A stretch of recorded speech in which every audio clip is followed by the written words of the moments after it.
est-ce qu'il est fait pour moi?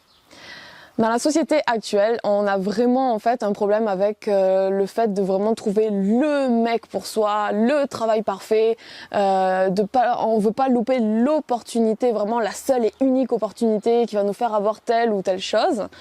Et c'est vraiment un problème et je vais t'expliquer comment moi je pense pour vraiment mieux vivre, lâcher toute cette pression de l'unique chose et je t'explique ça tout de suite. Mais avant de commencer, je t'invite à t'abonner à la chaîne et à activer les notifications pour pas louper les prochaines vidéos. Donc comme je te le disais, aujourd'hui on a vraiment une sorte de problème en fait avec cette notion d'unique. Donc comme je le disais, on est beaucoup à avoir une sorte de problème avec cette notion d'unique et ça nous fait vraiment péter les plombs dans certaines situations. Ce par quoi je voudrais commencer, c'est qu'il y a beaucoup de personnes qui cherchent la fameuse âme sœur. Donc déjà, pour ceux qui s'intéressent un petit peu à la spiritualité, âme sœur, ça veut dire ce que ça veut dire. Ce sont des âmes qui sont sœurs, donc de la même famille d'âmes. Donc je veux pas partir trop loin là-dessus, mais clairement tu veux pas faire d'inceste dans ton couple, je pense.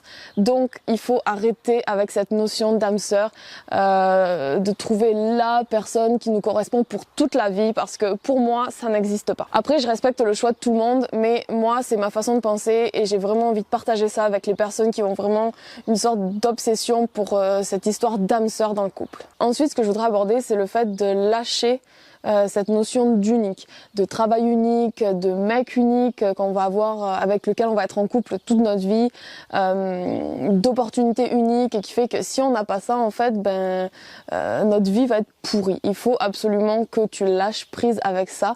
Il n'y a pas d'opportunité de mec, de travail, de ce que tu veux, d'unique, que si tu loupes ça, bam, il y a toute ta vie, ça va être de la merde et il n'y a rien qui va se passer comme tu veux. C'est pas vrai. Pour vraiment parler du couple, pour moi, en fait, la vraie notion importante, c'est qu'il y a une personne, oui, qui va nous correspondre à un moment T, avec laquelle on va faire un bout de chemin et cette personne, au bout d'un moment, peut ne plus nous correspondre. Et dans ce cas-là, eh bien on va se séparer et on va aller trouver une autre personne qui nous correspond plus à ce nouveau moment T. Et en fait, en pensant comme ça, ce qui va t'arriver, c'est que tu vas être plus ouverte à tous les hommes. Tu vas plus faire une fixette sur un seul gars. Dès que t'en vois un avec qui ça se passe un petit peu bien, vous parlez pas mal, vous vous voyez, les rendez-vous se passent bien, etc.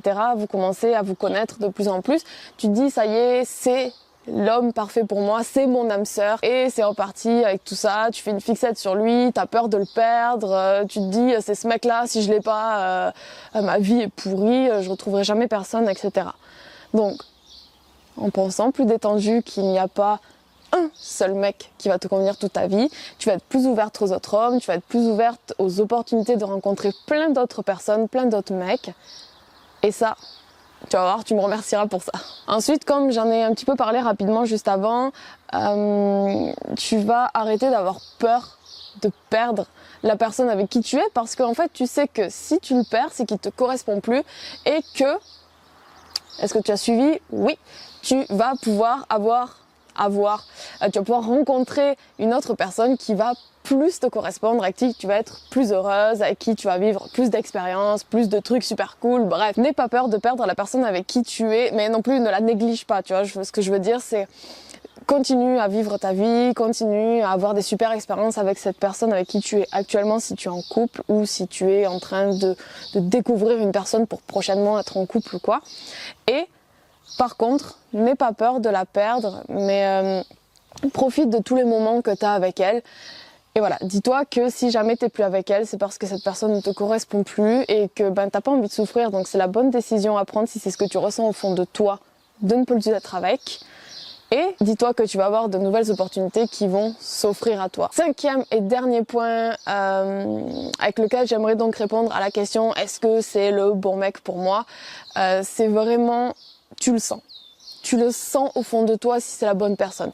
Si tu commences à parler, à discuter avec un gars que tu le trouves super beau, mais que tu sais qu'il y a vraiment tu le sens qu'il y a un petit truc qui gêne, que t'aimes pas trop quelque chose dans son comportement, que t'as déjà essayé de lui en parler, que t'as bien vu qu'il changera pas de toute façon, tu te mens en fait en te disant que c'est une personne qui est faite pour toi.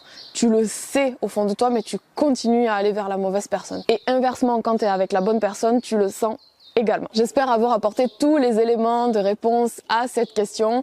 Si jamais toi tu as d'autres questions, n'hésite pas à les poser en commentaire. N'oublie pas de t'abonner, d'activer les notifications pour pas louper les prochaines vidéos. Et sur ce, je te dis à la prochaine vidéo.